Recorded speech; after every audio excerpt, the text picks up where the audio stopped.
se acerca su venida, se oyen ya los pasos del rey que se aproxima. Tanta ley aún nos queda, denunciar al pueblo gente que Jesús está volviendo. Victorioso y esplendente, pronto vendrá, Cristo muy pronto vendrá, pronto vendrá, pronto Jesús volverá.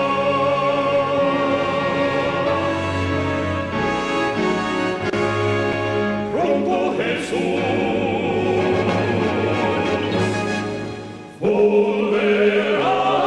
Y mientras damos una mirada a un desarrollo muy importante de la profecía que se han desdoblado de una manera dramática en años anteriores y estos tiempos recientes, los planes del papado, o los planes papales para el mundo se están volviendo cada vez más claros al acercarnos más al cierre de la gracia.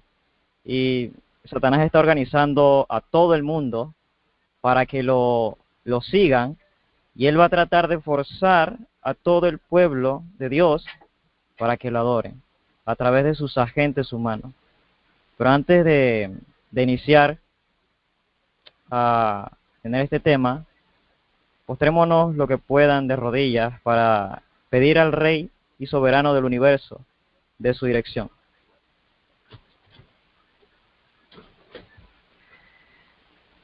Querido Padre Celestial que estás en los cielos, alabado y santificado sea tu santo y bendito nombre. Te queremos agradecer, Señor, por darnos el privilegio de gozarnos una vez más en tu santo día, Señor. Y queremos, Padre Celestial, pedir la dirección de tu Espíritu Santo. Usted, Señor, puede hacer sobre cada hermano y cada hermana, amigo, que nos escucha, y que pueda ser bendecido al ser alimentado con el estudio de la palabra de Dios. Señor, todo esto te lo queremos pedir y agradecer en el nombre que es sobre todo nombre, en el nombre de Cristo Jesús. Amén. El mensaje de esta hora, apreciados hermanos, tal vez sea algo fuerte y un poco diferente, porque esta vez no solo está centrado en los engaños que imperan al mundo, sino también de nuestra vida como depositarios de las más solemnes verdades que se le hayan dado a mortales en esta tierra. Como ya saben, como título del tema de hoy, el mensaje final en la vida práctica para amonestar al anticristo y a los magnates de la tierra. El mensaje final en la vida práctica para amonestar al anticristo y a los magnates de la tierra. Les invito a que vayamos al libro de Apocalipsis, en el capítulo 14, y en el verso 14.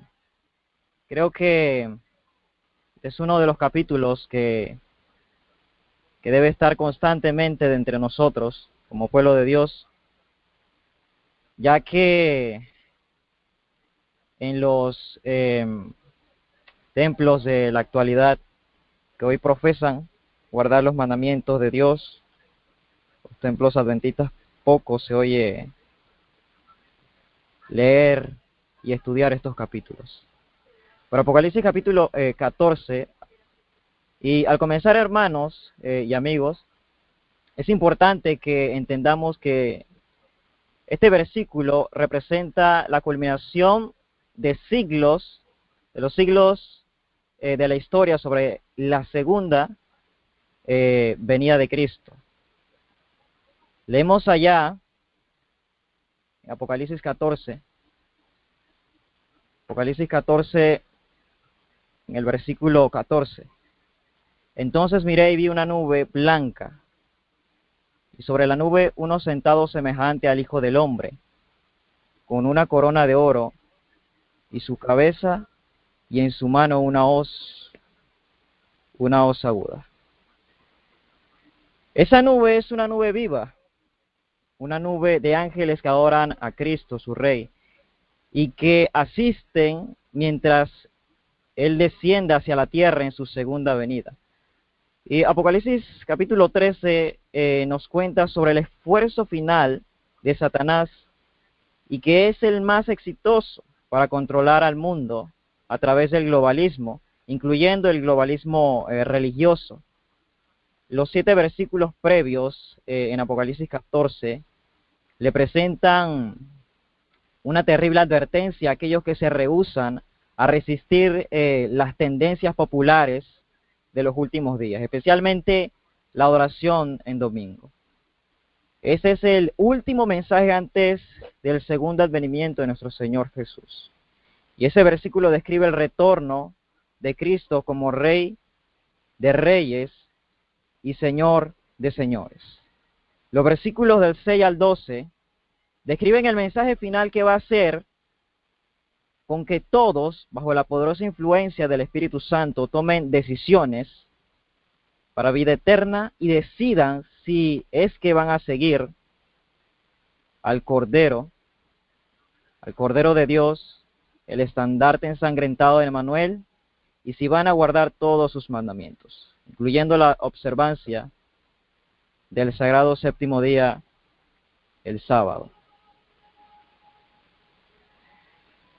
establecido por Dios en la creación, o así van a seguir la alternativa del día del anticristo, también conocida como el domingo. El Señor dio una promesa muy especial que se encuentra en el libro de Amós. Amós capítulo 3, versículo 7, donde nos dice que ciertamente el Señor, el Eterno, no hace nada sin revelar sus secretos a sus siervos los profetas. Y observe que la Biblia dice ciertamente, y eso significa que es seguro que Dios le revelará a sus siervos. En otras palabras, Él va a revelarle a sus profetas los eventos que les sobrevengan al mundo, y nosotros, ¿cómo descansar en esa promesa? Para que nos den un entendimiento sobre nuestros tiempos. Hermanos, Dios nos ama tanto que Él nos ha dicho lo que debemos esperar para que podamos estar preparados, que debemos hacer. Piensen en lo que dice la inspiración. Voy a leer con ustedes la maravillosa gracia de Dios en la página 334, aunque también está en el conflicto de los siglos, la siguiente declaración tan maravillosa que dice: pronto aparece en el este una pequeña nube negra, de un tamaño como la mitad de la palma de una mano. El pueblo de Dios sabe que es la señal del Hijo del Hombre. En silencio solemne la contemplan mientras va acercándose a la tierra, volviéndose más luminosa y más gloriosa hasta convertirse en una gran nube blanca, cuya base es como fuego consumidor, y sobre ella el arco iris del pacto. Jesús marcha al frente como un gran conquistador, con cantos celestiales, con santos ángeles, en inmensa e innumerable muchedumbre. Le acompañan en el descenso, y el firmamento parece lleno de formas radiantes. Millones de millones y millares de millares. Ninguna pluma humana puede describir la escena. Pero viendo que este tremendo y magnífico evento del segundo advento de Cristo va a suceder muy luego, Dios en su misericordia, justicia, en su misericordiosa justicia tiene que hacer un anuncio especial acerca de eso. Él tiene que hacerle entender a su pueblo que Él es real y que ellos tienen que vencer sus pecados para que puedan hacer parte de aquellos que le esperan sinceramente y que van a dar testimonio en esas escenas deslumbrantes de gloria. Él nos ha dicho que podemos tener confianza en Él. Así que, apreciados hermanos, en el mensaje de los tres ángeles, están conectados con los 144,000 santos que son trasladados cuando Jesús venga. Y los ángeles que vuelan por medio del cielo, vuelan muy rápidamente. Y esto sugiere urgencia. Él está proclamando el Evangelio eterno, y los ángeles, como sabemos en la profecía bíblica, son símbolos, un símbolo de personas, de mensajeros que son llamados a dar el mensaje que el ángel tiene que dar. Y el Evangelio eterno es un término muy interesante. Hace unas semanas hablamos un poco acerca del Evangelio, y es la única vez en toda la Biblia, en estos textos, Apocalipsis 14, donde el Evangelio es descrito como siendo eterno. La verdad de la palabra de Dios, su Evangelio, ha sobrevivido los siglos a pesar de los intentos para destruirlo, pervertirlo o perseguir a sus seguidores. Ha sobrevivido intacto, y aún es el Evangelio, aun cuando han existido aquellos que han tratado de cambiar la palabra de Dios y pervertir su significado, permanece como una roca sólida en la playa del mar, golpeada por las olas. El Evangelio también puede ser eterno debido a que el fruto que produce en las vidas de los seguidores de Cristo Jesús es eterno y produce vida eterna. Y también puede ser eterno debido a las tremendas verdades y principios del Evangelio, tales como el amor de Dios por el hombre, los sufrimientos de Cristo para salvarlo y el plan de salvación. Va a ser el tema de nuestro estudio, preciosos hermanos, por toda la eternidad. Pero en un sentido especial, el Evangelio eterno es un término que resume el mensaje del tercer ángel de Apocalipsis 14. Y es el gran mensaje mundial para el fin del tiempo. Y va dirigido a toda nación, tribu, pueblo y lengua. Y es la expresión más completa y avanzada. Ha sido proclamado, pero nunca había tenido un tiempo cuando haya sido proclamado en forma tan completa y total, y de una forma tan madura como en nuestros días.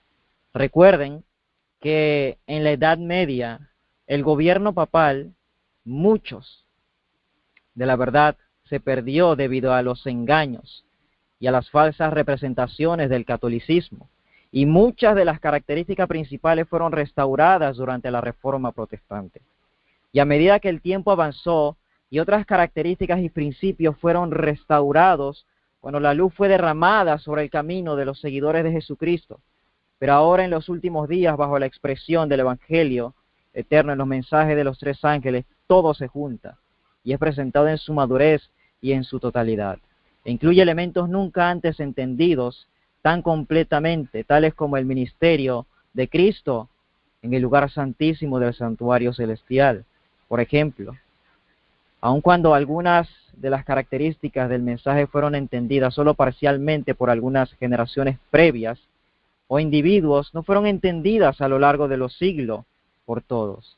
Pero en el tiempo del fin, todas las personas de la tierra en todas partes van a tener el más completo ejemplo y expresión de totalidad del Evangelio. En la totalidad del tiempo, tal como dicen las Escrituras.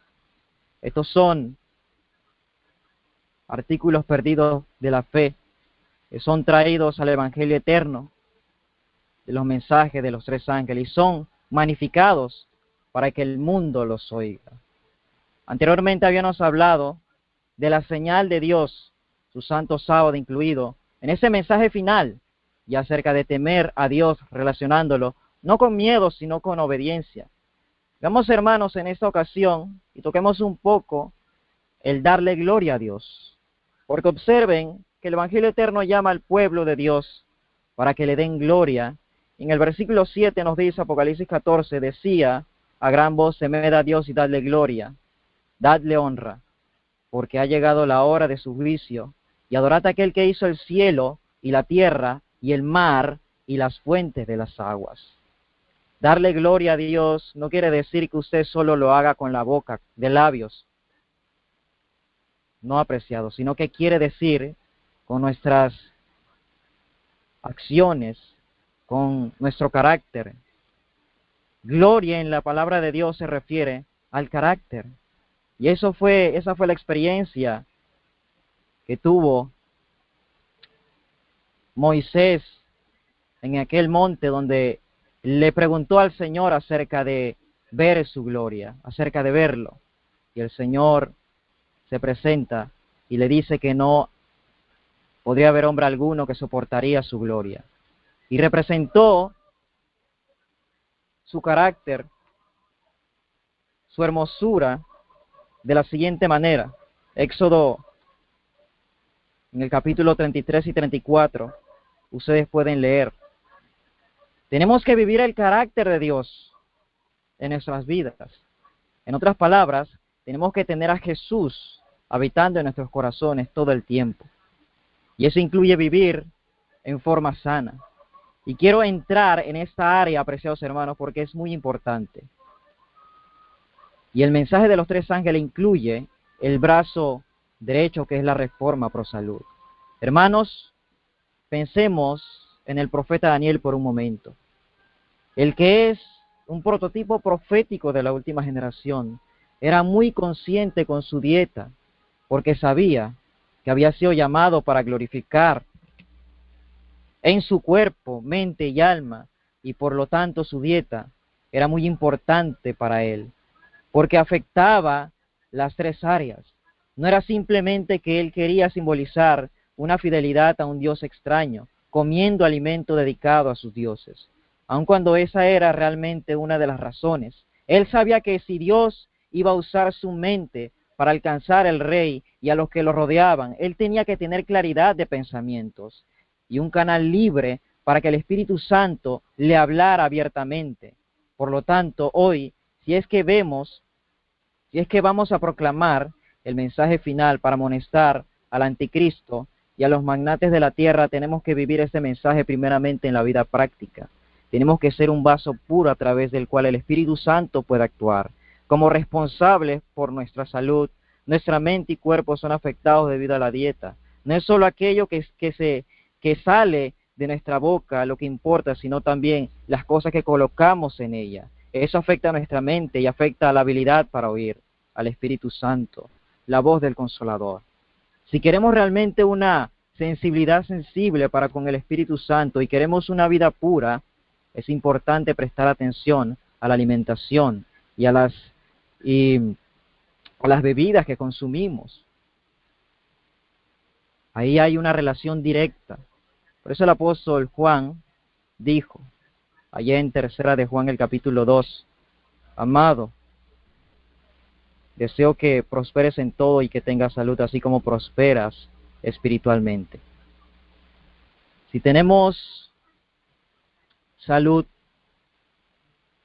o mejor dicho, si no tenemos salud, ¿cómo vamos a ministrar para el Señor? Si estamos enfermos y lisiados debido a la dieta, ¿cómo es posible glorificar en el cuerpo a Dios? Si queremos vencer a sí mismo, al enemigo, tenemos que tomar este asunto seriamente. Y tenemos que disciplinarnos a nosotros mismos para comer solamente aquello que va a edificar nuestro cuerpo y que va a prevenir las enfermedades. Lastimosamente, apreciados, hay un rechazo a este mensaje en la vida práctica de los que así dicen llamarse adventistas.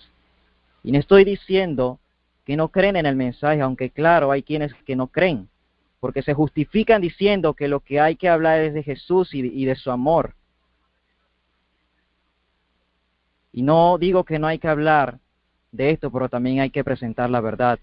Pero así Satanás, apreciados hermanos, tiene a muchos engañados. Pero más directamente me refiero a quienes creen en el mensaje final, pero no lo viven, no lo viven en sus vidas. Y eso es más terrible. El libro de Santiago, en el capítulo 4, versículo 17, escribe que al que sabe hacer lo bueno y no lo hace, es pecado. Mis hermanos, leo en Testimonios para la Iglesia, tomo 6, de estas palabras que son más claras, en la página 327, lo siguiente. El Evangelio de la Salud tiene abogados capaces, pero su obra ha resultado muy difícil, debido a que muchos ministros, presidentes de asociaciones y otros obreros que ocupan posiciones de influencia han fallado en dar a la reforma pro salud la atención que merece.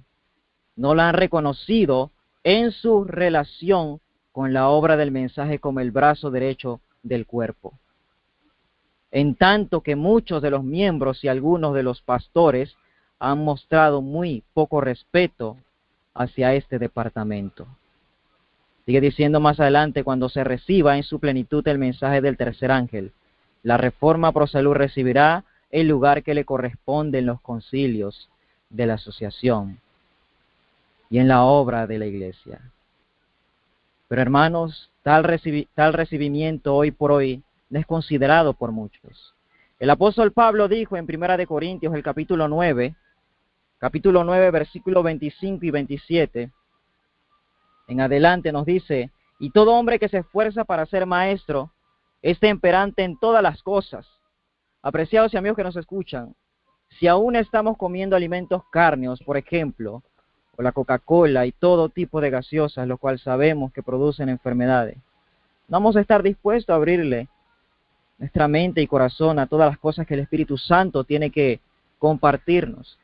Además vamos a tener dificultades para vencer al enemigo, porque el enemigo sabe que si estamos con esta dieta cárnea, estamos debilitando nuestro poder físico y mental para vencerlo. Continuando leyendo en 1 Corintios, el versículo 25, en 1 Corintios, verso 25, nos dice, ellos lo hacen para obtener una corona perecible, pero nosotros son inmortal. Si un atleta disciplina su cuerpo de una forma adecuada, preciosos hermanos, para una victoria temporal en alguna carrera terrenal, ¿cuánto más deberíamos hacer nosotros que estamos viviendo en el fin de los tiempos y que buscamos una corona eterna? Tenemos que hacer todo para perseguir la pureza de santidad en el temor de Dios y estar seguros de que estamos en la mejor forma física y mental. Los versículos 26 y 27 terminan diciendo, así de esta manera corro, no como cosa incierta, de esta manera peleo, no como quien golpea el aire, trato severamente a mi cuerpo y lo someto a disciplina, no sea que habiendo predicado a otros, yo mismo sea descalificado. Oh, apreciados, escuchen lo que dice el Espíritu de Profecía en Hechos de los Apóstoles, página 252, página 252, de Hechos de los Apóstoles. El apóstol se comparó a sí mismo con un hombre que corre una carrera empeñando todo nervio en la obtención del premio. Así que yo de esta manera corro, dice, no como a cosa incierta, de esta manera peleo, no como quien hiera al aire, antes hiero mi cuerpo y lo pongo en servidumbre, no sea que habiendo predicado a otros, yo mismo venga a ser reprobado. Para no correr en forma incierta o al azar la carrera cristiana, Pablo se sometía a severa preparación. Las palabras pongo en servidumbre mi cuerpo significa literalmente someter mediante severa disciplina los deseos, impulsos y pasiones. Pablo tenía que, habiendo predicado a otros, temía que, habiendo predicado a muchos, él mismo fuera reprobado. Comprendía que si no cumplía en su vida los principios que creía y predicaba, sus labores en favor de otros no le valdrían de nada. Su conversión, su influencia, su negación a entregarse a la complacencia propia debía mostrar que su religión no era mera profesión, sino una comunión diaria y viva con Dios. Mantenía siempre delante de sí un blanco y luchaba ardientemente por alcanzarlo, la justicia que es de Dios por la fe. Hermanos, ¿por qué insisto en la salud en estos momentos? Porque es una parte muy importante de la madurez espiritual. Le da gloria a Dios porque da evidencia de que Él posee vuestro cuerpo y también nuestro corazón y mente. También le da gloria a Dios porque hace de nosotros un sacrificio más aceptable para ser usados a su servicio. De ahí el mensaje final en la vida práctica, apreciados.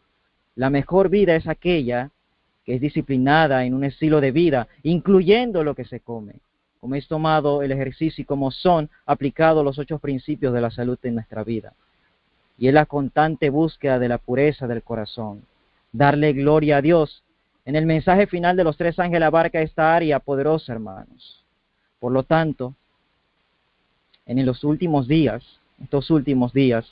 en vez de temer a la bestia y darle gloria a ella y al dragón, o a Lucifer, a Satanás, tenemos que temer a Dios y darle nuestro carácter a Él, para que Él lo derrote al enemigo y a la bestia en nuestras vidas.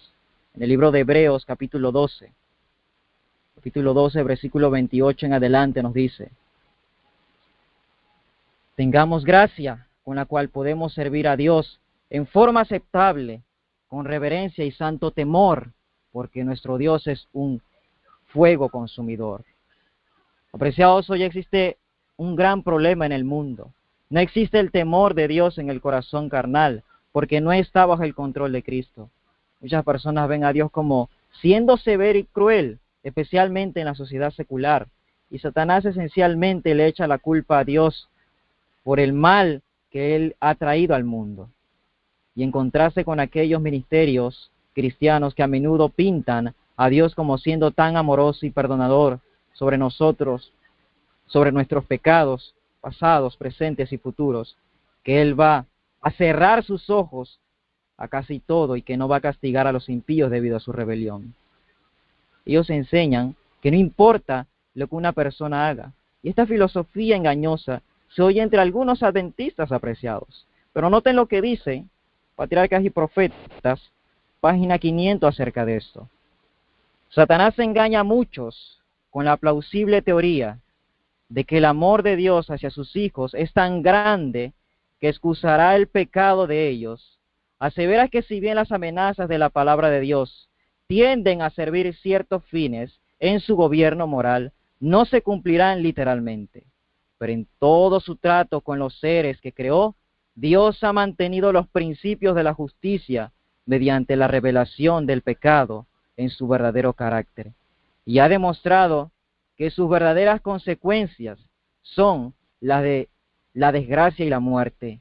Nunca existió el perdón incondicional del pecado, ni existió jamás. Un perdón de esta naturaleza sería el abandono de los principios de justicia que constituyen el fundamento mismo del gobierno de Dios.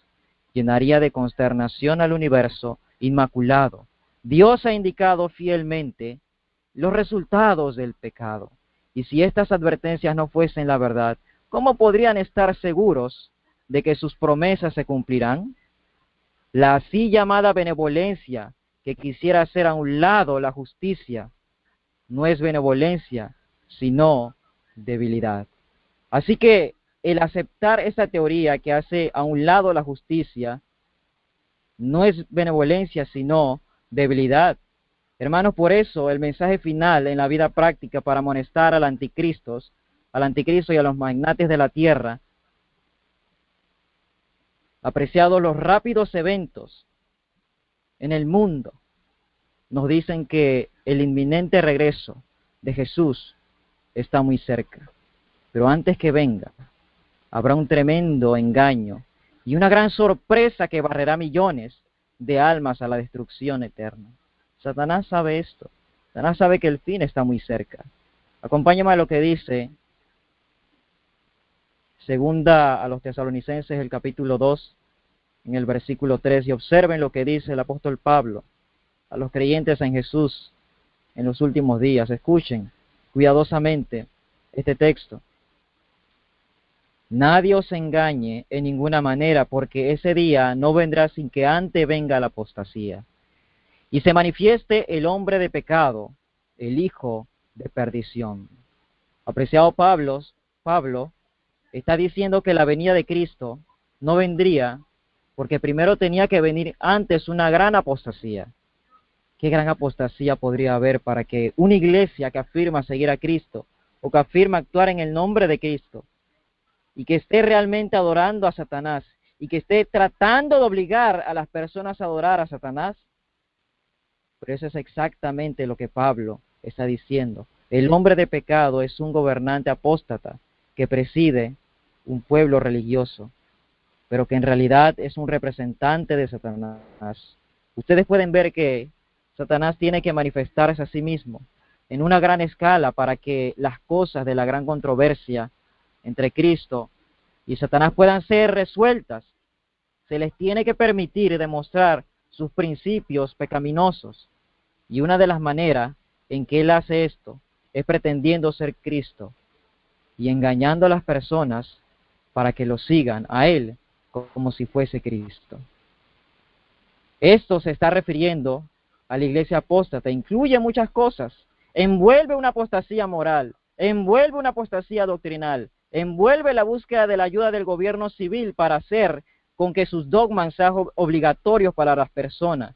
Esta es la obra del hombre de pecado. El hombre de pecado invierte la verdadera adoración de tal manera que en vez de adorar a Cristo, las personas en realidad estén adorando a Satanás. Envuelve un sistema de control espiritual conocido como formación espiritual. Envuelve la destrucción del hogar y de la familia. Envuelve repugnantes crímenes morales. Envuelve el espiritismo, donde los muertos son considerados como si estuviesen vivos y en el cielo, y que se comunican con nosotros e interceden por nosotros ante Cristo. Esas cosas son condenadas por las Escrituras como siendo de Satanás. Y esta apostasía representa un sistema de enseñanza y de adoración, el cual envuelve influencias satánicas engañadoras, como el temor que tienen las personas de poseer un correcto entendimiento de Dios y de la salvación. Por esto, no es apenas un retroceso o una escala individual, no es solo un pecado personal, sino que es un pecado corporativo que envuelve a muchas naciones o iglesias entre las naciones, en su sistema masivo de engaño que necesariamente envuelve también al mundo geopolítico, envuelve el dinero, las finanzas, las políticas globales y también los rituales y ceremonias sin vida, envuelve a bellas iglesias y a masivas catedrales, velas, penitencias, peregrinaciones, indulgencias por el pecado y un montón de otras cosas sin valor que están diseñadas para mantener a las personas bajo el control espiritual de Satanás. La pluma inspirada comentando sobre el texto que leímos de 2 a los Tesalonicenses nos dice lo siguiente, en la Review and Herald, el 31/7 de 1888, antes de que los hermanos pudieran esperar la venida de Cristo, debía manifestarse el hombre de pecado y hacer su obra de ensalzamiento y blasfemia. Ese gran suceso debía ser precedido por una apostasía. Se revelaría una forma de anticristo y debía actuar la levadura de la apostasía con poder creciente hasta el fin del tiempo. En la Review and Herald del 9/3 de 1886 nos dice: hay uno señalado en la profecía como el hombre de pecado. Es el representante de Satanás, aceptando las sugestiones de Satanás acerca de la ley de Dios, que es tan inmutable como el trono divino. Aparece este hombre de pecado y manifiesta ante el mundo que él ha cambiado la ley y que el primer día de la semana es ahora el día de reposo y no el séptimo día. Profesando infalibilidad, exige el derecho de cambiar la ley de Dios para adaptar según sus propios fines. Al hacerlo, se exalta por encima de Dios y deja que el mundo deduzca que Dios es falible. Si fuera cierto que Dios hizo una forma de gobierno que necesita ser cambiado, esto demostraría sin duda su fabilidad. Apreciados hermanos, cuando una iglesia no consigue descansar en el poder de Dios, tiene que recurrir al poder terrenal. Así es que esta iglesia apóstata apela al Estado y a las naciones del mundo para que le ayuden a recuperar su poder. Ella apela a reyes y a gobernantes para que le ayuden a restaurar su antiguo control sobre la sociedad. Y esto está sucediendo en una forma muy efectiva, justo delante de nuestros ojos. Hermanos, les había comentado cómo desde el 2013, miembros del Parlamento polaco junto con miembros y entidades de grupos de familias católicas estaban apoyando proyectos de leyes de cierres dominicales. Decían que el tiempo de la familia tiene que ser sincronizado para que se lleve a cabo al mismo tiempo para que pueda haber un beneficio. Y eso es lo que decían ellos. Y su propósito es recuperar el domingo, porque dicen que para el ser humano es un derecho. Y a finales de este mes que pasó, vimos la noticia de cómo Polonia se sumaba a Alemania junto a la Iglesia Católica a la proclamación de los domingos como días festivos para el descanso de la familia. Hermanos, eso está muy cerca. Ahora escuchemos lo que dice el apóstol Pablo a Timoteo en 2 Timoteo el capítulo 3, desde el versículo 1 en adelante. 2 Timoteo el capítulo 3, el versículo 1 en adelante. Esta es la descripción de Pablo de los últimos días que nos dice: esto ten en cuenta, que en los últimos días vendrán tiempos peligrosos, y habrá hombres amantes de sí mismos, ávaros, vanagloriosos, soberbios, blasfemos, desobedientes a los padres, ingratos, impíos, sin afecto natural, desleales, calumniadores, intemperantes, crueles, aborrecedores de lo bueno, traidores, arrebatados, infatuados, amantes de los placeres más que de Dios. Tendrán apariencia de piedad, pero negarán su eficacia. A esto se evita. Así es que la Biblia está diciendo que en los últimos días, el estado moral del mundo sería como en los primeros días del cristianismo, en los primeros siglos. Pero la Biblia también nos dice que el mundo estaría en una bancarrota moral, tal como sucedió en los días de Noé y en los días de Lot. Dios destruyó al mundo y a la ciudad de Sodoma debido a su decidida degradación moral. Apreciados, casualmente, hace unas horas aproximadamente, veía como en Australia se legaliza el matrimonio homosexual. Qué terrible es esta condición. Mis hermanos, Dios destruyó al mundo y a la ciudad de Sodoma debido a su decidida degradación moral. Jerusalén fue destruida debido a su desafío contra el Dios del cielo y a su decaimiento moral. Y Francia descendió al caos económico y político y al derramamiento de sangre debido a su caos moral. Y asimismo muchas naciones han sufrido los juicios de Dios. Pero no es que Dios se deleite en destruir, hermanos y amigos que nos escuchan. Su corazón es compasivo, se deleita en salvar y en redimir, pero no puede tolerar la iniquidad de seres humanos indiferentes para con Él, como tampoco tolerará los sistemas dirigidos por el gran engañador para corromper y engañar. Preciosos hermanos, en Apocalipsis capítulo 18 nos habla de la caída de este sistema babilónico. En el verso 23 nos dice: ni luz de antorcha alumbrará más en ti, ni voz de novia se oirá más en ti. Tus mercaderes eran los magnates de la tierra, y tus hechicerías extraviaron a todas las naciones. Este versículo nos dice que viene un gran engaño sobre el mundo, y es un engaño que es cultivado por los grandes hombres de la tierra, los mercaderes de la tierra. ¿Usted cree que hay muchos engaños hoy en el mundo proveniente de los grandes hombres de la tierra? Ciertamente que sí, apreciados. Y ellos están ocultando sus verdaderos propósitos y planes. Ellos afligen dolor y hacen esclavo a las almas humanas.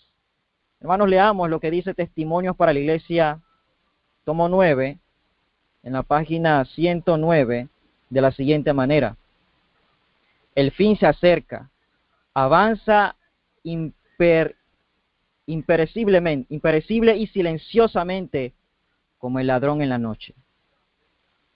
Concédanos al Señor la gracia de no dormir por más tiempo como otros lo hacen, sino que seamos sobrios y velemos, La verdad está a punto de triunfar gloriosamente, y todos los que decidan ahora colaborar con Dios triunfarán con ella. El tiempo es corto, la noche se acerca, cuando nadie podrá trabajar. Que los que se gozan en la verdad presente se apresuren ahora a impartirla a otros.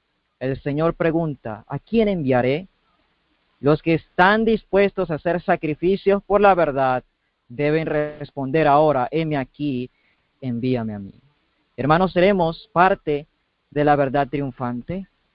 Que no solo sea que queremos de labios, sino más bien que nuestra vida pueda dar testimonio y se traduzca en una verdad viviente.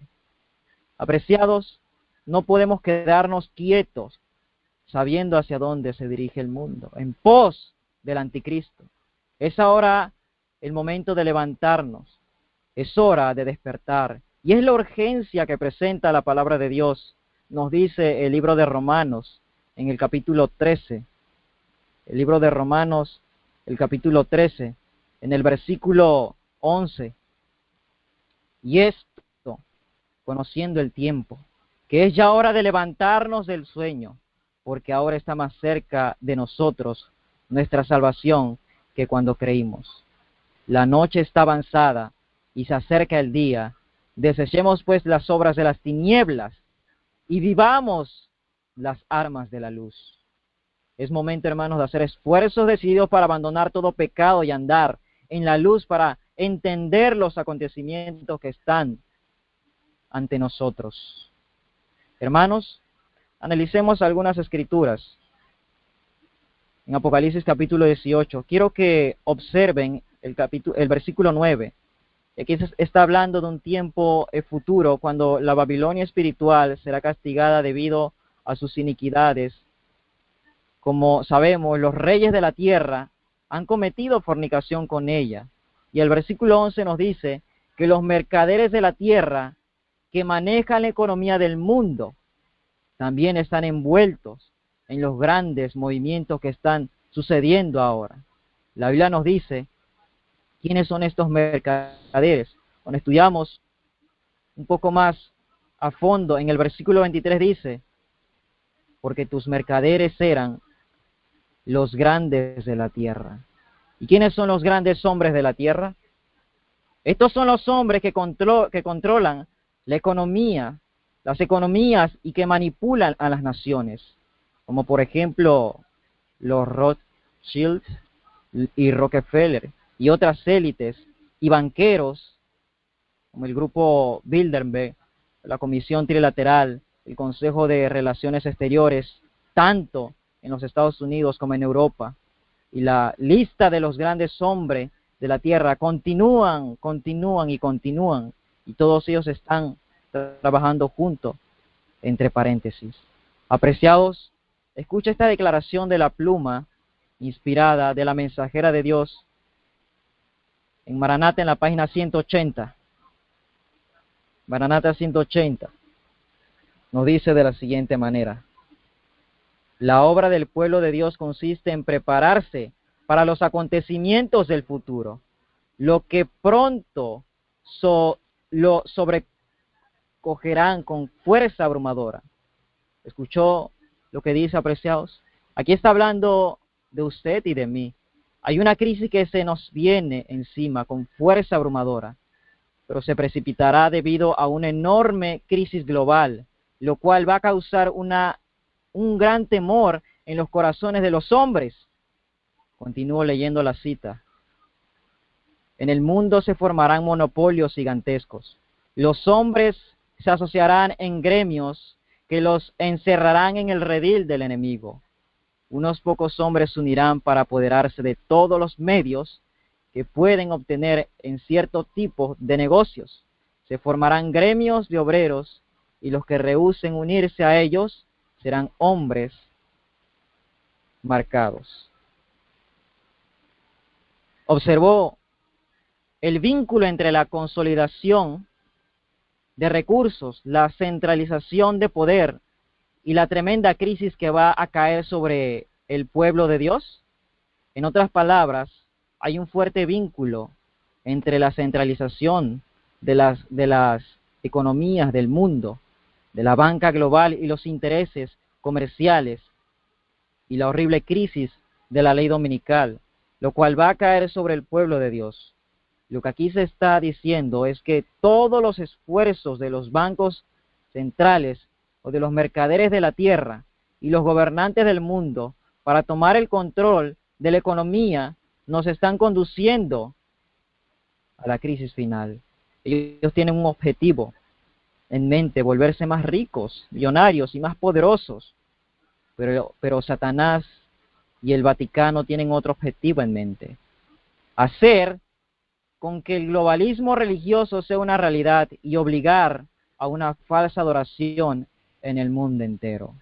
Apreciado, nos dice El conflicto de los siglos en la página 555 y 556 de la siguiente manera: la Iglesia romana abarca mucho en sus planes y métodos de operación. Emplea toda clase de estratagema para extender su influencia y aumentar su poder, mientras se prepara para una lucha violenta y resuelta a fin de recuperar el gobierno del mundo, restablecer las persecuciones y deshacer todo lo que el protestantismo ha hecho. El catolicismo está ganando terreno en todas direcciones. Hermanos,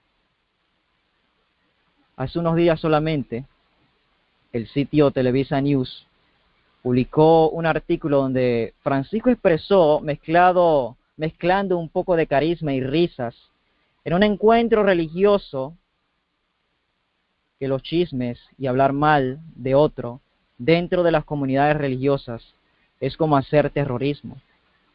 Hermanos, ya esto se viene diciendo por aquí desde que la Corte Suprema de Rusia declarara ilegales a los testigos de Jehová por ser un grupo extremista. Y así lo publicó el diario La Nación el 20 de abril, donde el gobierno ve como una amenaza para los derechos de la gente, el orden público y la seguridad pública. Y si ellos, apreciados, que no tienen la luz que tenemos, que guardan igual que la mayoría de las denominaciones el domingo, son catalogados como extremistas y una amenaza, la pregunta es: ¿estaremos preparados para recibir de parte de la primera bestia, Roma, y la segunda, que es los Estados Unidos y el protestantismo apóstata, y aún de parte de nuestros propios hermanos, que nos van a traicionar, los peores escarnios, los peores vituperios, las más terribles adjudicaciones e imputaciones que se le harían al más peligroso criminal? Por ahora es fácil decir que estamos dispuestos y que es una honra pasar por lo que Cristo pasó, pero el momento llegará cuando nuestra fe sea pasada 7 veces más en el horno de la prueba. O fracasaremos o la resistiremos. Hermanos, presten atención con estas citas que voy a leer ahora, relacionado a lo dicho anteriormente, y verán que que es tiempo de tomar nuestra salvación muy en serio. Es tiempo de tomar, como lo dice el apóstol Pablo, nuestra salvación con temor y temblor. Conflicto de los siglos, página 149, una cita muy conocida: los que honran el sábado de la Biblia serán denunciados como enemigos de la ley y del orden, como quebrantadores de las restricciones morales de la sociedad. Hermanos, ¿cómo Rusia veía a los testigos de Jehová? Como una amenaza al orden público y a la seguridad de la sociedad. Relacionen esto, apreciados. Sigue diciendo la cita: y por lo tanto, causantes de anarquía y corrupción, que atraen sobre la tierra los altos juicios de Dios. Sus escrúpulos de consecuencia serán presentados como obstinación, terquedad y rebeldía contra la autoridad, y serán acusados de lealtad hacia el gobierno. En la Review and Herald del 20 del 12 de 1898 nos dice así: los que apostaten en el tiempo de prueba presentarán falsos testimonios contra sus hermanos y los traicionarán para obtener su propia seguridad. Denunciarán a sus hermanos indicando los lugares donde se hayan ocultado y guiando a los lobos hacia su rastro. Cristo nos ha advertido de este hecho, a fin de que no nos sorprendan los métodos crueles e inhumanos que adoptarán familias y amigos. Oh, apreciados, Profetas y Reyes en la página 431 nos dice: así como influyó en las naciones paganas para que destruyesen a Israel, pronto incitará a las potestades malignas de la tierra a destruir al pueblo de Dios. Se requerirá de los hombres que rindan obediencia a los edictos humanos en violencia de la ley divina. Los que sean fieles a Dios y al deber serán amenazados, denunciados y proscriptos, traicionados por padres, hermanos y parientes y amigos. Su única esperanza se cifrará en la misericordia de Dios. Su única defensa será la oración. La oración, apreciados, la única defensa, nos dice aquí. Hermanos, la gran mayoría de las personas van a caminar con el poder religioso global de Satanás, porque no podrán ni comprar ni vender si no lo hacen. Ellos van a entrar en pánico porque no tienen ninguna idea de cómo sobrevivir sin eso. Ellos van a pensar que sin eso no pueden vivir. Pero observe que la marca o es en la frente o es en la mano. En otras palabras, existen dos maneras de alinearse con Satanás y con su poder global terrenal en estos últimos días. Usted puede unirse a él en su mente, lo cual quiere decir que usted lo va a seguir en sus acciones, o usted puede meramente obedecerle a través de sus acciones. Habrá muchas personas que no creerán en lo que les dirá la iglesia romana, pero no resistirán su poder y van a seguir adelante en sus exigencias, aun cuando no les crean. Y esto es todo lo que el diablo necesita. Él solo quiere que usted le obedezca, que le obedezcamos aún cuando eso no esté en nuestro corazón. Aquellos que reciban el sello de Dios en la otra mano, solo lo tendrán en sus frentes, significando esto, que crearán y practicarán la fe de Jesús, obedeciendo todas sus instrucciones. Escuche este versículo en Ezequiel capítulo 9, versículo 4. Ezequiel capítulo 9 nos dice, y está hablando del sellamiento del pueblo de Dios en los últimos días. Y le dijo, pasa por la ciudad, por en medio de Jerusalén, y pone una señal en la frente de los hombres que gimen y que claman a causa de todas las abominaciones que se cometen en ella. Aquí está hablando de la iglesia de Dios, no del mundo. En otras palabras, en los últimos días habrá un sello que será puesto en la frente de aquellos que sinceramente lloran y suspiran debido a las abominaciones que hay en la Jerusalén espiritual moderna. Estos son los que le suplican a Dios por justicia. Estos son los que odian el pecado, aborrecen las apostasías que se han introducido con todo su corazón y están profundamente apenados por lo que ven, por lo que ve que se hace en la Jerusalén de Dios. Observe también que el sello es colocado en sus frentes, pero no en sus manos.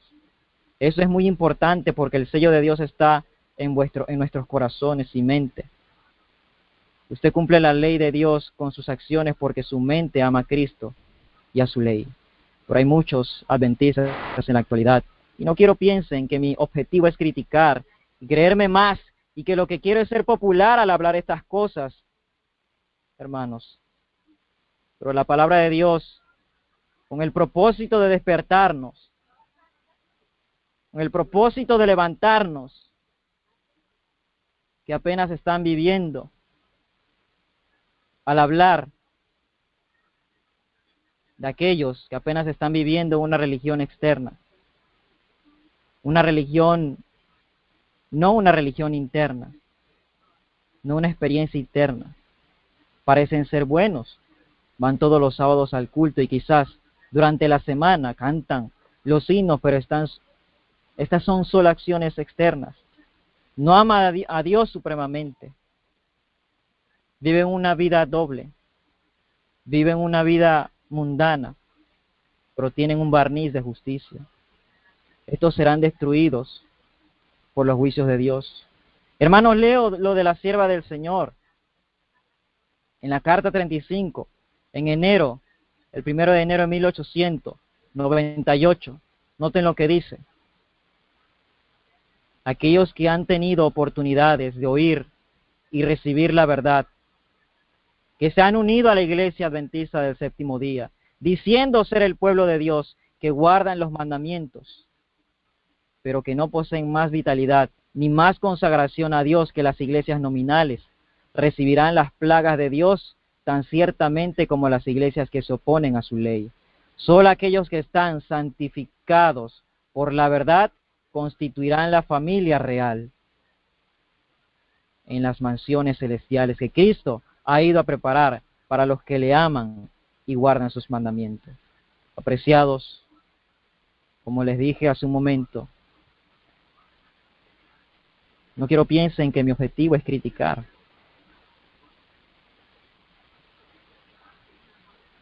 Al hablar estas cosas, pero la palabra de Dios, con el propósito, y ya lo mencioné, de despertarnos, y que hagamos sendas de rectitud.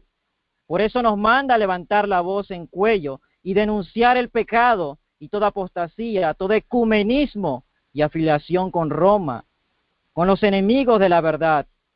¿Cómo es posible que en un artículo italiano llamado familiacristiana.it del 22 de noviembre, este mes que pasó, publica un encuentro ecuménico titulado "El nombre de aquel que reconcilia a todos en un solo cuerpo", donde el director Cristiano Betaga habla de la colaboración de otras comunidades de fe? Menciona además que en la mesa, en el anillo de Aurelia, en Roma, sede de la oficina, se sentaron juntos adventistas, metodistas, ortodoxos, luteranos, anglicanos y otras entidades. Ricardo Burigana, director del Centro de Estudios para el Ecumenismo en Italia, dijo además, en esos años, los sujetos, él dijo que los sujetos presentes en Italia, durante décadas, pensamos en la pequeña iglesia adventista del Séptimo Día, que han sido incluidos plenamente en el diálogo ecuménico. Hermanos, y todavía en esos días se atreven a decir que eso no es ecumenismo. Eso es abominación ante Jehová, apreciado. Esto no lo aprueba el cielo. Jesús en sus días, en esta tierra, denunciaba las abominaciones del mundo, tanto de la iglesia de su tiempo. Noten lo que dice el Espíritu de Profecía. En Special Testimonios, Serie B, en el volumen 2, en la página 46 y 47. A veces, con celo ardiente y palabras de tremenda severidad, Cristo denunciaba las abominaciones que veía en la iglesia y en el mundo. Él no deseaba que el pueblo fuera engañado por falsas alegaciones en cuanto a la rectitud y a la santidad. Hermanos, ese es el celo que deben tener los atalayas de hoy. Observemos que el sello o marca es colocada sobre aquellos que lloran y suspiran por las abominaciones que son hechas entre el pueblo de Dios. La pregunta es, ¿estamos en agonía debido a los pecados y corrupciones que estamos viendo en la Jerusalén moderna?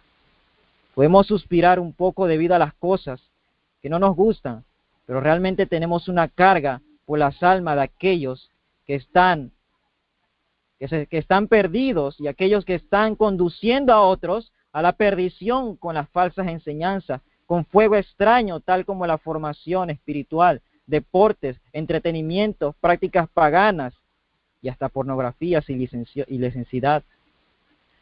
¿Cuántos de nosotros estamos realmente preocupados?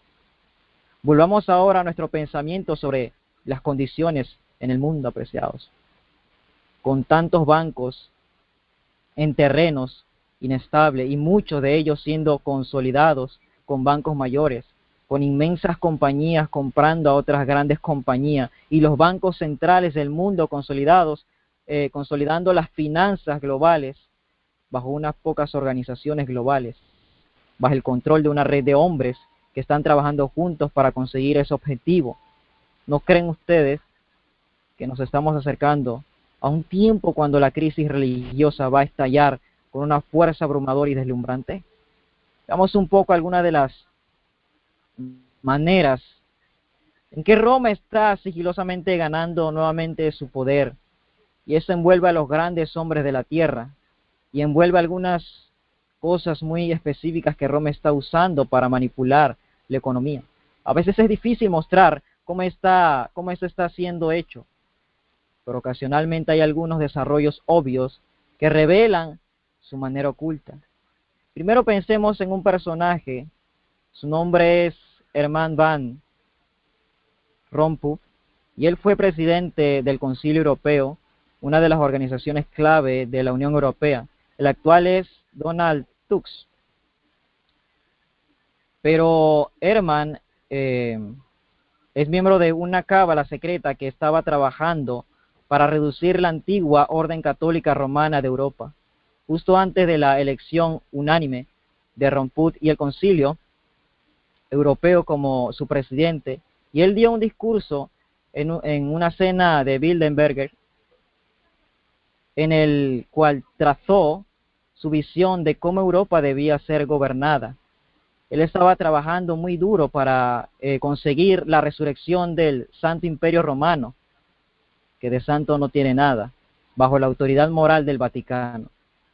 Una revista jesuita americana dijo acerca de Herman van Rompuy que él fue educado por jesuitas en Bruselas, después que fue a la Universidad Católica de Leuven, en Bélgica, y en la década de 1980 escribió un libro acerca del cristianismo de una manera moderna. Él es, en resumen, un portador de la llama que primero fue llamada por los arquitectos católicos de la Unidad Europea, del Gasperi, los cuales al lugar que van a Rompuy, y eran todos demócratas cristianos, para quienes la fe y Europa caminaran juntos. En otras palabras, este tipo, Herman van Rompuy, un demócrata cristiano belga, es un fuerte católico romano con una educación jesuita y una visión católica para Europa. Debido a su entrenamiento jesuita, él fue muy amigable con con esta élite de Roma, y cree de todo corazón en una integración europea. Bueno, creyó eso, y ciertamente estuvo muy comprometido en con la tarea de la unidad, una Europa unida en la tradición católica romana, lo cual se opuso a la tradición secular. Y él hasta escribió un libro acerca del cristianismo, el cual literalmente muestra un reino de Cristo en la tierra, una idea católica para mezclar la iglesia con el Estado, y Rompuy apoyó esa idea que debería ser adoptada por la sociedad moderna, en particular por Europa. Ahora veamos a un nuevo individuo que tenemos que entender. No sé si habrán escuchado hablar de Mario Draghi. Mario Draghi es un muy importante mercader de la tierra, y es un economista italiano, presidente del Banco Central Europeo desde el 1 de noviembre del 2011, y nació y creció y fue educado en Roma también. Y eventualmente se convirtió en el gobernador del Banco de Italia, o el Banco Central de Italia, donde sirvió durante 6 años. Y este banco hace parte de una red de bancos centrales a través de Europa, unido bajo el Banco Central Europeo, o el ECB. Estos bancos trabajaron juntos para manipular la economía de Europa, de tal manera que la moneda común del euro sea estable. Y Mario Draghi fue también antes el director general de de tesoros italianos durante 10 años, desde 1991 y hasta el 2001. Y ese hombre estaba en la cima de todo esto. Estos hombres mantienen muchos secretos oscuros.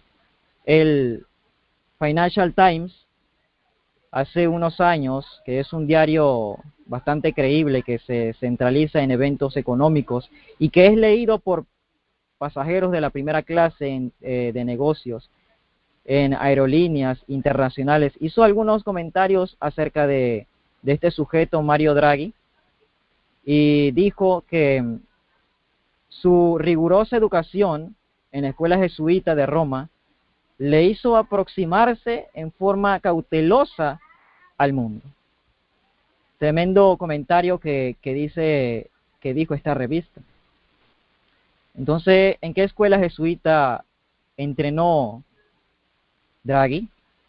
Su nombre común es el Instituto Massimiliano Massimo, y fue establecido por el propio Ignacio Loyola en 1551. También es conocido como el Colegio Romano y atiende a estudiantes secundarios, y esta fue la escuela donde el documento Ratio Studiorum fue terminado y publicado en 1599.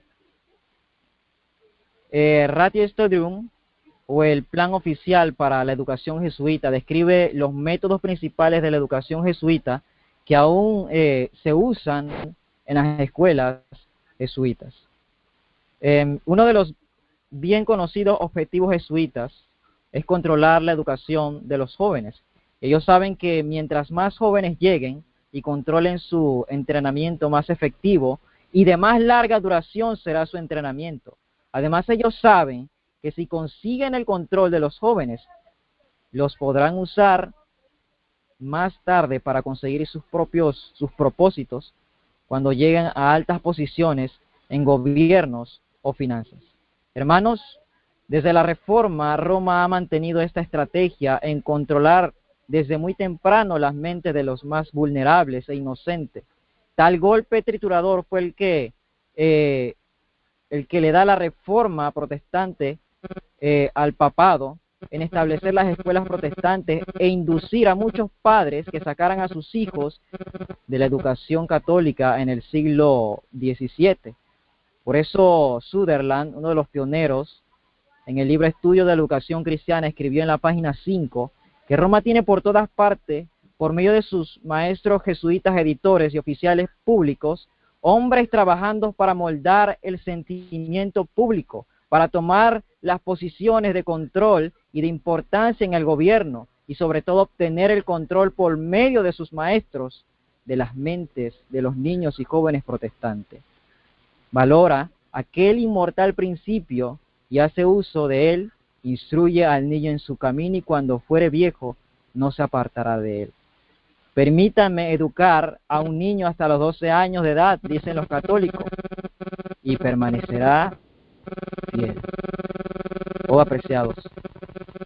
Pero siguiendo con Draghi, también fue un miembro de la mesa directiva de diversos bancos y corporaciones, pero lo más importante fue el vicepresidente y director ejecutivo del Goldman Sachs, la famosa compañía global de inversión, la cual está unida al Vaticano.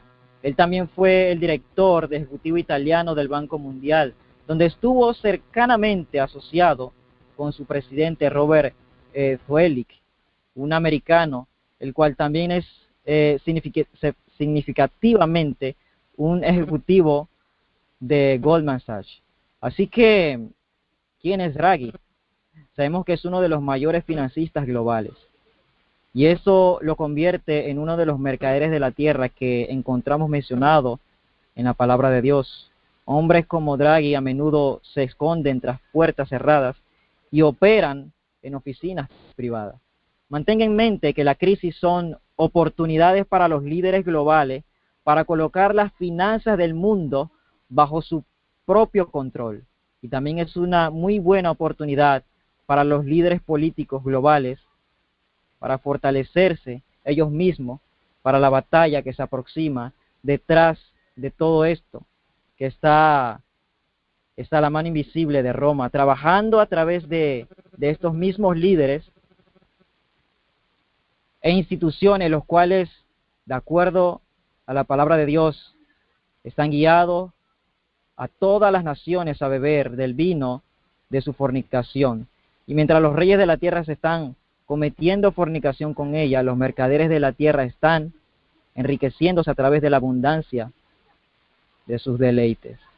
Pero una crisis también es un tiempo muy ideal para que esa mano invisible pueda también sacar fuertes ventajas y prepararse a sí misma para la mayor batalla que jamás ha conocido, la batalla final entre Cristo y Satanás, por la lealtad de los corazones de los hombres.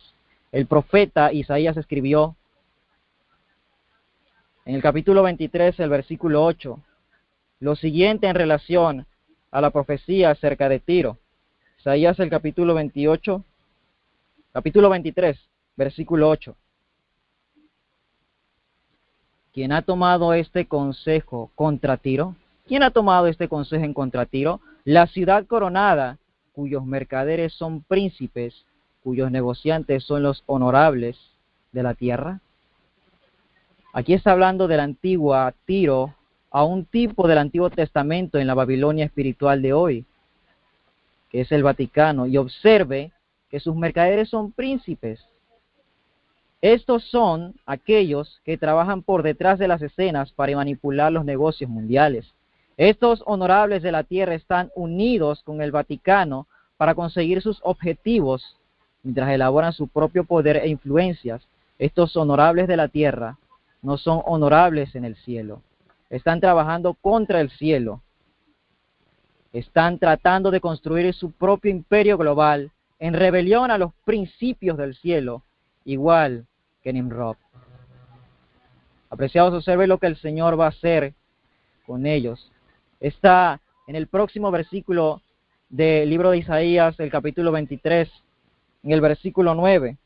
Isaías, el capítulo 23, en el versículo 9.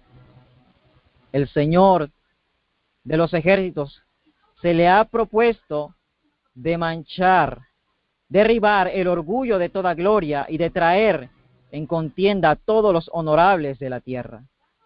Así, en otras palabras, apreciados, Dios planea dejarlos hacer por algún tiempo, pero después serán odiados globalmente. Él les permite obtener poder y dinero y control. De hecho, Él aún les está permitiendo a estos grandes hombres de la tierra, a estos príncipes que organicen el último intento de globalismo universal, con un increíble y fantástico propósito. Él les está permitiendo a estos mercaderes de la tierra que obtenga todo este poder para manipular a todo el mundo y todos los negocios, finanzas y economías. Él les permite obtener un extraordinario poder global al final les da la libertad para formar una confederación global política, económica y religiosa que finalmente asaltará y destruirá a aquellos que guarden todos sus mandamientos.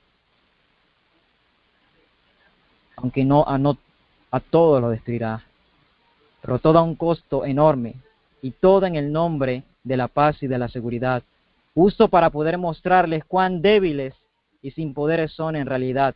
Dios ha propuesto su surgimiento a la gloria y al poder. Y el Vaticano está en medio de todo esto. Se nos dice que están trabajando juntos en Apocalipsis 18:15. Los mercaderes fueron enriquecidos por ella. Y ellos están unidos con el papado. Y justo donde están listos para alabarse sobre el pueblo de Dios, debido a su lealtad hacia el Rey Jesús. Y su ley, Dios dice que los va a humillar. Él va a derribar su orgullo. Toda su gloria va a ser abatida en el polvo. Ellos van a llorar, a lamentarse y van a estar tristes porque ningún hombre comprará más de sus mercaderías. En ese momento pueden ser famosos, pueden tener nombres asociados con grandes instituciones del mundo, tales como el Banco Mundial y Goldman Sachs, o el Banco Central Europeo o el Banco de Italia o la Reserva Federal de los Estados Unidos, pero todos van a ser derribados, todos van a ser aplastados y humillados. Va a haber sus costosos planes convertidos en nada. Van a ver que su sistema recargado de gobierno global, de economía global y de religión global no llegaron a nada. Verán al pueblo de Dios ser levantado de su angustia que ellos le han causado y ser fuertes, terrible, como un ejército con banderas. En Cantares de Cantares Salomón dice, en el capítulo 6, versículo 10, ¿qué es esta que se muestra como el alba, hermosa como la luna, esclarecida como el sol, impotente como el ejército en su orden? Esta, apreciados hermanos, es una descripción del pueblo de Dios lleno del Espíritu Santo de Dios. Y aquella iglesia que vence por la sangre del Cordero, y aquel pueblo que recientemente fue afligido más allá de cualquier medida, ahora ocupa su lugar, y los impíos mercaderes de la tierra, si no se arrepienten, se van a encoger de temor y se lamentarán en su propia angustia cuando Roma sea castigada. Hermanos, lo que estamos viendo en el mundo, lo que estamos viendo en la actualidad, es tremendo. Estos últimos días hablaban acerca de las posibles consecuencias de la decisión de Donald Trump de que los Estados Unidos reconozca a Jerusalén como la capital de Israel.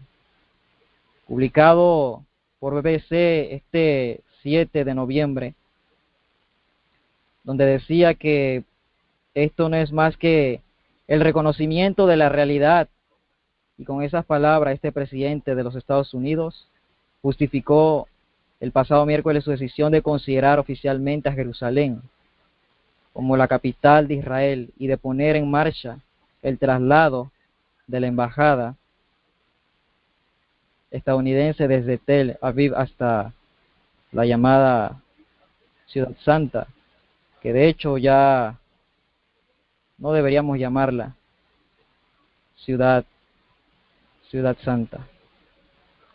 Y esto ha causado mucho interés a relacionarlo con la profecía. De hecho, la palabra de Dios nos presenta la influencia que tendría los Estados Unidos sobre las naciones. Y estamos viendo claramente, los movimientos que puede ejercer la bestia de dos cuernos. Muchos árabes y naciones islámicas están indignados por este hecho, de que el presidente haya reconocido oficialmente lo que los judíos habían reclamado durante siglos, y es decir, a Jerusalén, que es la capital ahora de Israel.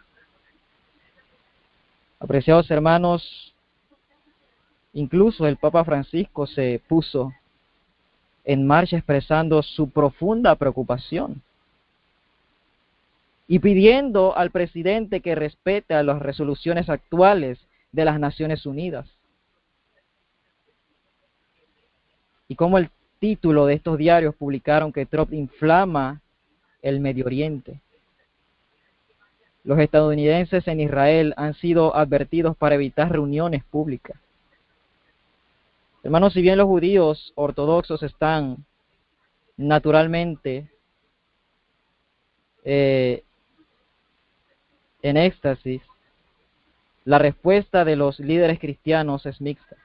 Algunos evangélicos creen que esto representa un gran paso hacia el Israel reconstruido, o al templo judío, reconstruyendo este gran templo. Otros creen que este movimiento llevará a una guerra del Oriente Medio y será catalizador para el anticristo, para entrar en la gloria de la tierra. La mayoría de las personas religiosas del mundo, los judíos y los cristianos, reconocen a Jerusalén como si fuera una ciudad santa. Pero es difícil predecir cuáles serán las consecuencias reales, aparte de la palabra. Apasionadas podría ir desde unas pocas protestas. Mis hermanos, sin embargo, este evento podría tener implicaciones en la palabra de Dios.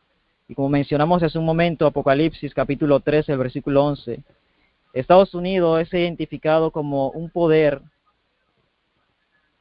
que tiene un papel preponderante en el tiempo del fin. En el libro de Daniel, capítulo 11, el versículo, Daniel capítulo 11, el versículo 41, creo que esta semana estuvieron estudiando ese capítulo, no recuerdo, pero si hay un capítulo donde actualmente la profecía nos coloca, es precisamente en este verso 41.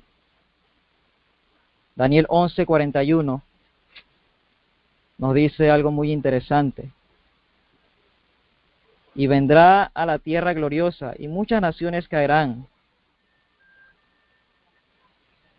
mas éstas escaparán de su mano, Edom y Moab, mejor de los hijos de Amón. Pero quiero leer, creo que fue un poco más atrás, en el verso 40, por acabo del tiempo el rey del sur se enfrentará con él, y el rey del norte se levantará contra él como una tempestad, con carros y gente de a caballo, y muchos navíos, y entrará por la tierra, e inundará y pasará. Mis hermanos, estos pasajes que estamos viendo, en realidad, en Daniel 11, 40 al 45, hay hermanos que desconocen, como si nunca se hubiese hablado acerca de estos pasajes. Pero estos pasajes es precisamente, nos hablan del tiempo del fin. Y es un símbolo profético, recuerden lo que dice Daniel 12, 4, 7. Lo que quiero que entiendan es que el tiempo del fin, en Daniel 11, 40, está relacionado con el tiempo y la mitad de un tiempo. No voy a entrar en tantos detalles acerca de esto, pero es importante recordar, porque en Testimonios para los Ministros, página 114, nos dice que el objetivo es colocar esos libros juntos, hablando de Daniel y Apocalipsis. Entonces veamos que los 1260 días, o el tiempo y la mitad de un tiempo, es una duración de tiempo, pero el tiempo del fin es un instante en la línea de tiempo. Por lo tanto, el tiempo del fin se sitúa en el fin del tiempo y la mitad de un tiempo, de los 1260 días. Y los 1260 comenzaron en el año 538 y, como sabemos, terminaron en 1798. Mis hermanos, en el versículo 41 de Daniel capítulo 11, nosotros nos situamos en este versículo, en lo cual es muy importante que nosotros lo analicemos. Quería leerles una declaración muy importante. Déjame aquí, si estoy aquí, porque estoy buscando esa declaración, pero no la encuentro.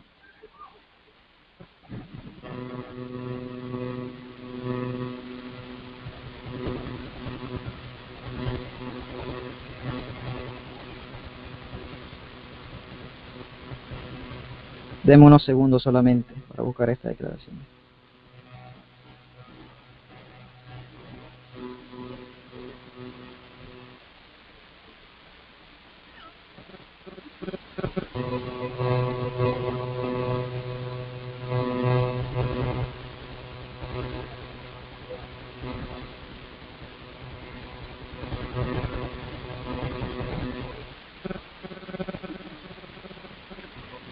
En Mensajes Selectos tomo 2, en la página 117, nos dice lo siguiente: se expusieron ante la gente los acontecimientos históricos que mostraban el cumplimiento directo de la profecía, y vio que las profecías constituían una delineación simbólica de los acontecimientos que conducen al final de la historia terrena.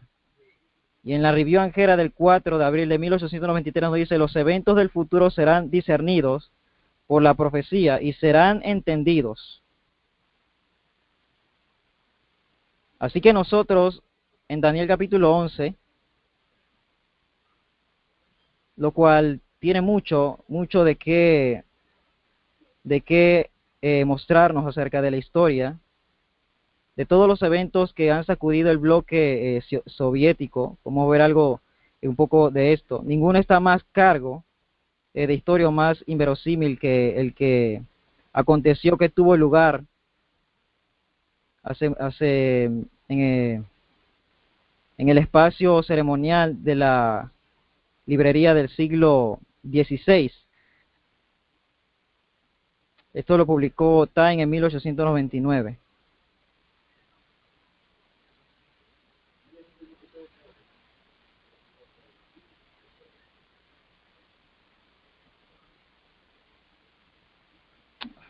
Quería compartir con ustedes otra declaración,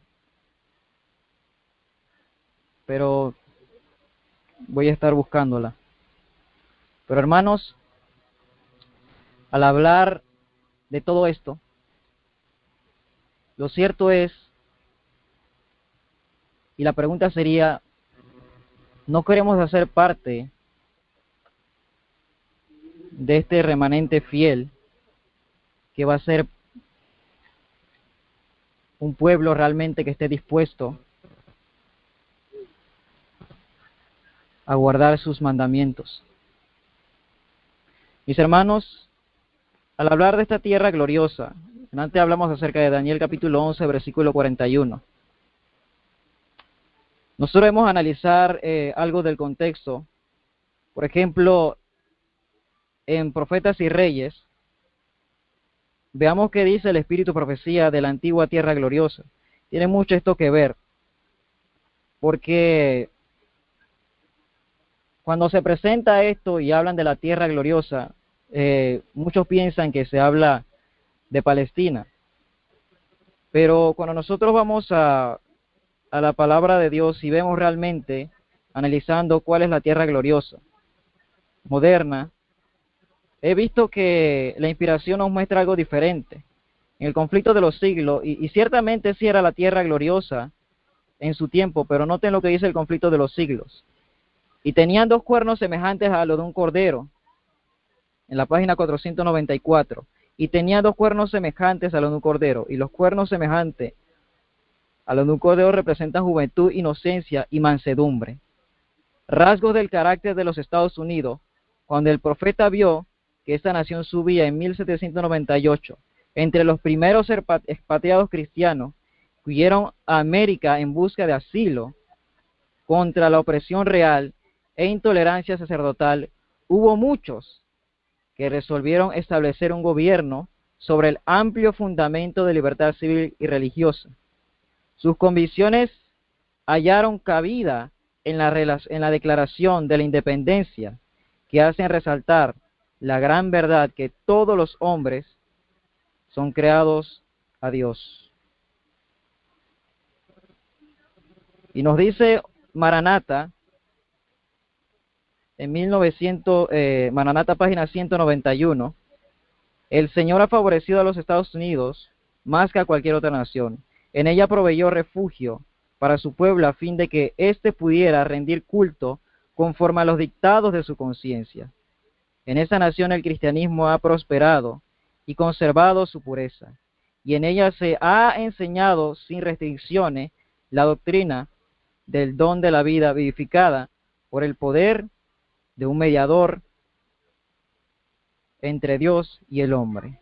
Era el propósito divino que en esta nación siempre hubiera libertad para que las gentes pudieran adorarlo de acuerdo con los imperativos de su conciencia. Entonces, mis hermanos, Cuando hablamos acerca de la tierra gloriosa y vemos, porque se ha hablado acerca de este verso 41,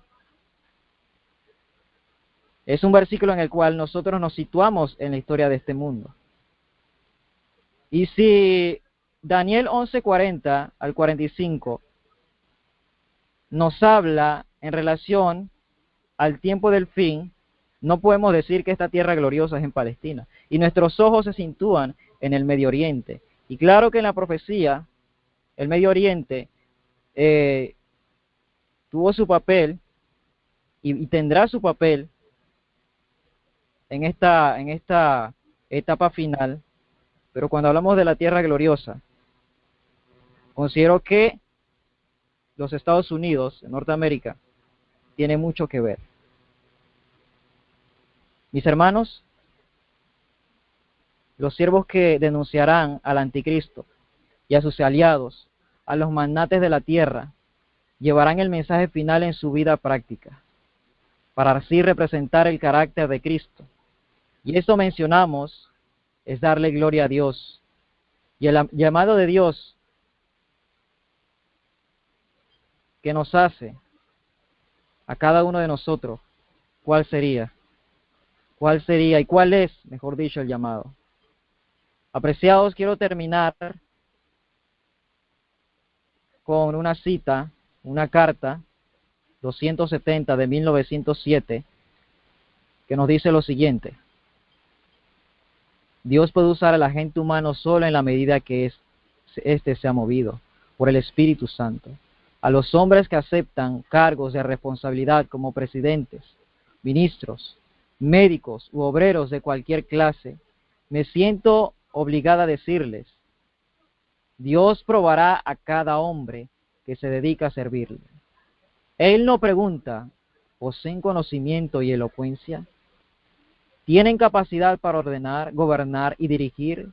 Pregunta: ¿representarán mi carácter? ¿Caminarán con humildad para que puedan enseñarles mis sendas? El templo del alma no debe ser contaminado con ninguna práctica relajada o inmunda. Aquellos a quienes confesare en los atrios celestiales deben ser sin mancha ni arruga. El Señor usará a los hombres humildes para que hagan una obra grande y buena. Por medio de ellos presentará ante el mundo las imborrables características de la naturaleza divina.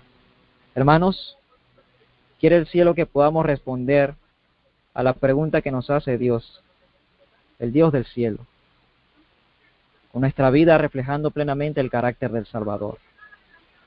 Mis hermanos, que ese sea nuestro anhelo y pueda ser también nuestra oración.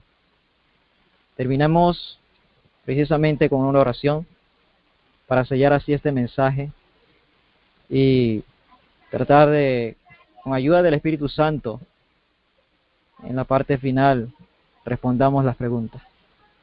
Oremos primeramente. Querido Padre Celestial que estás en los cielos, queremos agradecerte, Señor, porque nos has permitido ver y comprender y notar, Padre Santo, en el tiempo en que vivimos. Padre Celestial, un corazón manso y humilde quiero acercarme a ti, Padre Eterno, porque necesito tanto de tu dirección, Señor.